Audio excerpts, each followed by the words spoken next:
তারাপীঠে এটা আমাদের দ্বিতীয় দিন। অনেক ভোর ভোর উঠে রেডি হয়ে সবাই মিলে বেরিয়ে পড়েছিলাম। তখন সূর্য ওঠেনি, অনেক ভোরেই বেরিয়েছি মায়ের মন্দিরের দিকে পুজো দিতে। তো গিয়ে প্রথমেই আগে ডালা নিয়েছি, ডালা ফুল মালা সমস্ত কিছু নিয়ে মায়ের মন্দিরের দিকে যাই। আর তখন মন্দির অনেকটাই খালি, প্রায় বলতে গেলে পুরোপুরি খালি ছিল। সকাল সকাল মন্দিরের ভিতর ঢুকে মায়ের মন্দিরটাকে দর্শন করলাম, তারপরে লাইনের দিকে গিয়ে দেখি খুব একটা লাইন ছিল না, তাই লাইনে দাঁড়িয়ে এবার পুজোটা দিলাম।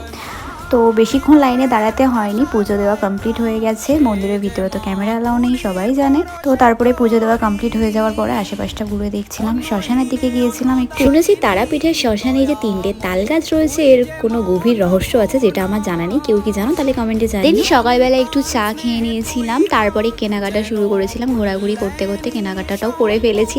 তারাপীঠের ল্যাংচা সবাই কম বেশি শুনেছে, দেখেওছে। তো বাড়ির জন্য তো সবার জন্য একটু আনতেই হবে, তাই একটু কেনাকাটা করি। কেনাকাটা সমস্ত কিছু কমপ্লিট